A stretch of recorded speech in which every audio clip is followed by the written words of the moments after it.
Imagine this. Finally having enough time for that passion project you keep putting off. Feeling, significantly less stressed. And actually seeing real, measurable progress on your most personal goals. If that sounds like a bit of a dream, and if you've ever felt that awful, gut-wrenching guilt saying no, or maybe you feel like you're constantly letting people down, well, then this deep dive is definitely for you. Today, we're really tearing into a stack of sources titled The Art of Saying No, Protecting Your Vision. And our mission is pretty simple.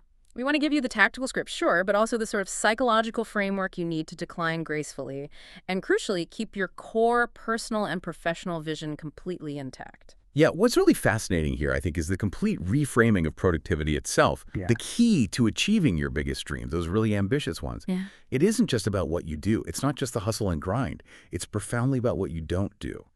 And that simple ability, to deploy that powerful little two-letter word, no, it's not about being selfish. It's genuinely revolutionary for maintaining focus. I really like that framing. It immediately shifts no from feeling like this defensive word to an active strategic choice. Right. So the initial, fundamental takeaway from these sources seems to be that setting boundaries isn't about retreating. It's really the ultimate superpower for protecting your aspirations. It's actively putting your future self first. Exactly. And to really get the power of that strategy, we have to start by looking at the real cost of not using it. Okay, yeah. Let's unpack that first segment, the hidden cost of saying yes. We all feel it, don't we? That heavy, pervasive pressure to just always agree. The extra committee at work, maybe 3 social things this weekend, or agreeing to read a French, massive manuscript when your own to-do list is completely overflowing. And that agreement, each time, it initiates what these sources call the silent drain. It's a cost that often just flies under the radar because any individual request seems so small, right? But then you look back at the end of the week, maybe Friday afternoon, and you realize that cumulative drain has just left your energy reserves totally tapped out.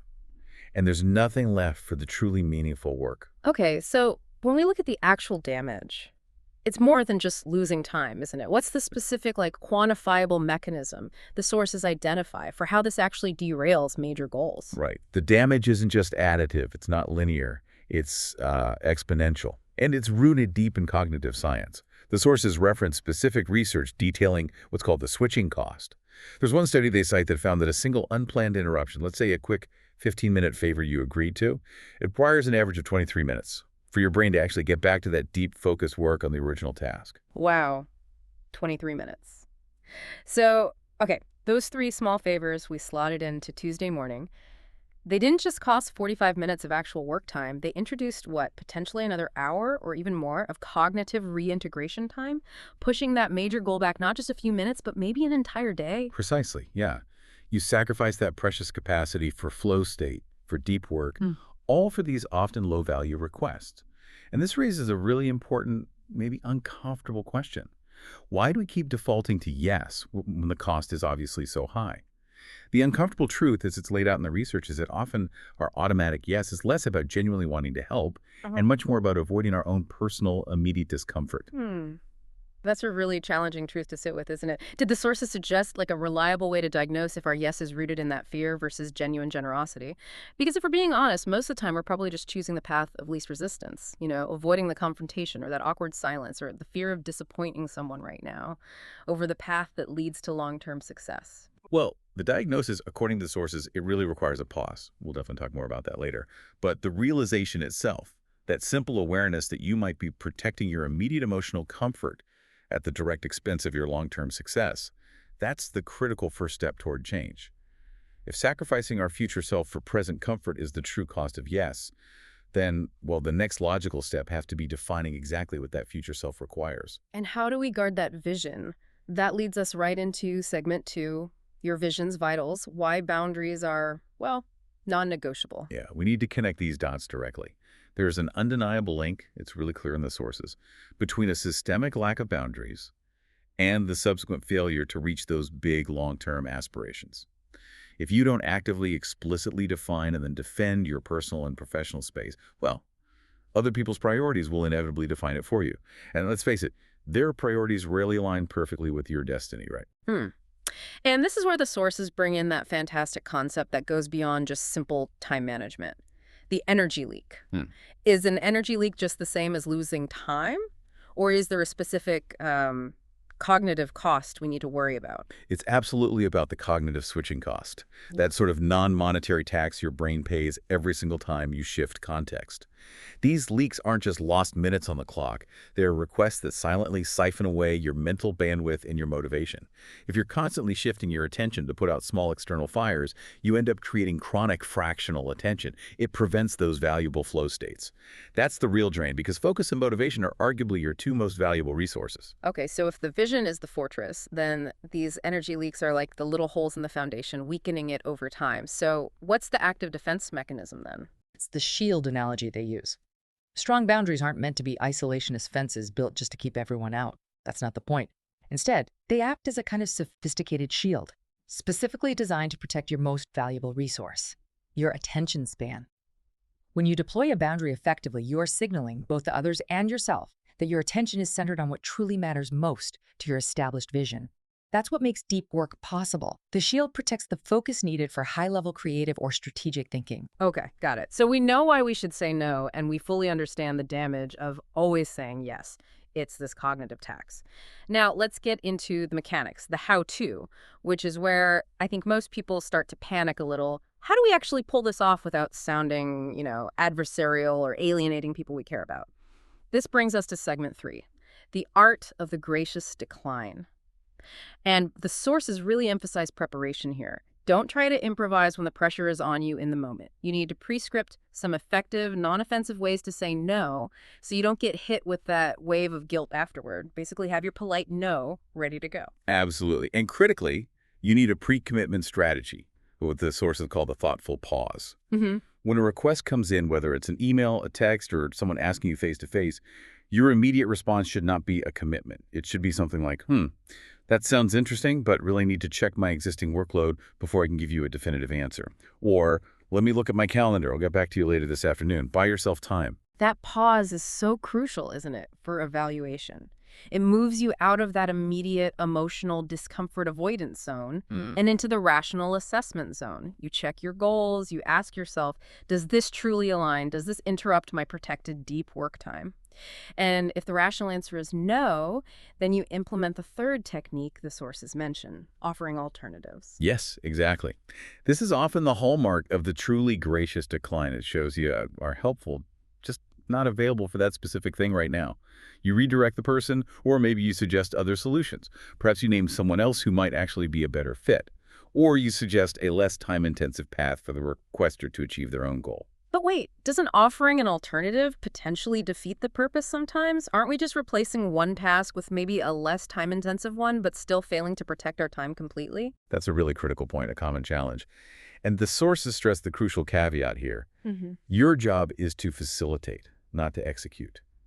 If you suggest an alternative, it absolutely must be something they can do themselves, or maybe someone else can do. The moment you take ownership of actually doing the alternative, well, you failed to set the boundary effectively. So, for example, if they ask you to proofread a huge document, you decline the full proofread, but maybe suggest, have you tried using this specific automated grammar tool first? It catches a lot. You offer knowledge or a resource, not your direct labor.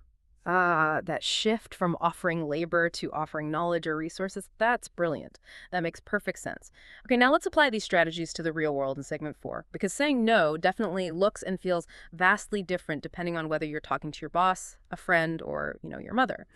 Let's start with workplace dilemmas. This feels high stakes for a lot of people. How do you decline extra projects effectively without jeopardizing your career progression or appearing uncooperative? Right. The key in the workplace, according to these sources, is really leveraging the priority trade-off. You're essentially saying no, not because you're lazy or unwilling, but because you are already fully committed to A, B, and C, which, importantly, are critical to the company's current goals, maybe this quarter's objectives. You have to frame it as a resource allocation problem, a bandwidth issue, not a willingness problem on your part. Okay, could you give us maybe a specific script? Like, how would you actually phrase declining a new, unplanned project request from a manager? Sure. You might say something like, thanks so much for thinking of me for this new assignment. I understand it's a priority. Right now, just so you know, my focus is dedicated entirely to meeting the deadline for Project X and ensuring the quality of the Q2 report, which we agreed were top priorities. So to take this new task on effectively and give it the attention it deserves, which existing tasks should I deprioritize or perhaps hand off? Oh, that is fantastic because you're putting the decision about how to adjust the priorities back onto management. You're not just accepting an impossible workload. It demonstrates commitment and control at the same time. Exactly. You're basically asking them to define what success looks like given the finite resources available, including your time. Okay, next up, social situations. These might feel less high stakes than work, maybe, but the social pressure can be just as intense, sometimes more so, especially when navigating requests from friends, commitments that just don't align with your current personal goals, like that Saturday deep focus goal we talked about earlier. Yeah, absolutely. The goal here needs to be kindness married with firmness. That's the balance. You acknowledge the friendship, the value of the connection, but you clearly state the necessity of your boundary. So let's say you're dedicating Saturdays to learning that new skill or writing your book. A friend asks for an all-day commitment, like a festival or something. A good script might be, oh, that sounds really fun. I really value our time together, but I have a non-negotiable personal focus commitment on Saturdays right now while I'm working on this project. So I can't do the all-day event, unfortunately. But hey, would you be free to grab coffee for a quick hour Sunday morning? Or maybe we could schedule something during a weekday lunch soon.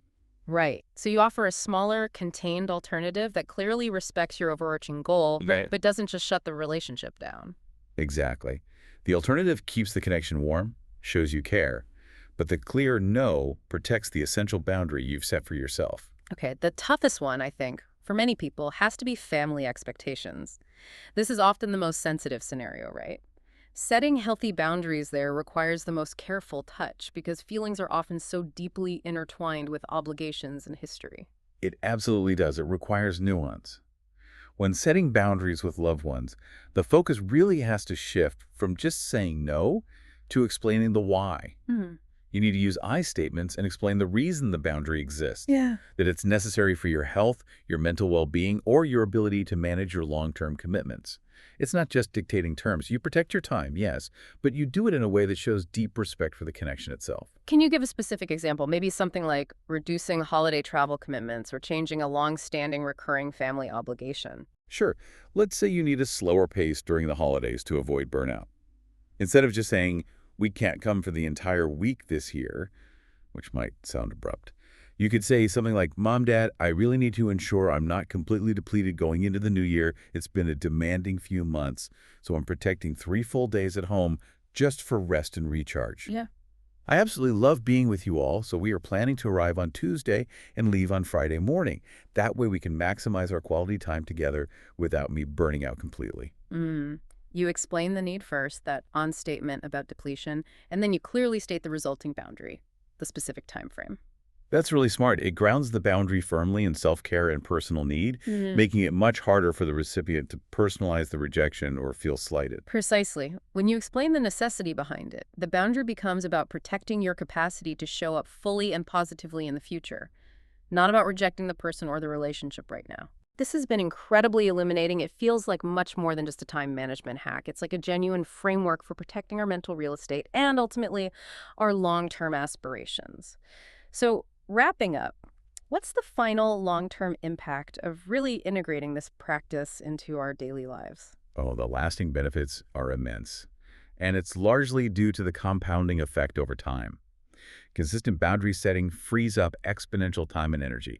That 1 hour you save today by saying no gracefully, it might become a recurring 4 hours saved next month because you didn't commit yourself to some recurring meeting or ongoing duty that would just silently steal your focus week after week. You're essentially creating time capital for yourself. And on a psychological level, it seems like it goes even deeper than just the time saved, right? It absolutely does. It fundamentally reinforces self-respect. Saying no thoughtfully reinforces your own value and your unwavering commitment to your personal vision. Every single time you successfully deploy a thoughtful decline, you are signaling to the world, and maybe most importantly, signaling to yourself, that your goals matter, that they are non-negotiable. And this builds genuine confidence over time, and it also reduces that resentment that often follows when we feel forced into agreements. That really is a powerful call to action. Your future self will absolutely thank you for prioritizing them now. You're essentially trading that fleeting moment of immediate comfort for potentially exponential future success and well-being. So as you move forward from this deep dive, maybe take a moment to consider this final provocative thought. How does really recognizing that uncomfortable truth, that often a yes is simply you trying to avoid momentary social discomfort, how does that change how you view your upcoming commitments? Are you saying yes because you genuinely want to allocate your precious resources there? Or maybe, just maybe, because you dread the momentary friction of saying no, something to think about next time your phone rings, or that email requesting just a small favor lands in your inbox?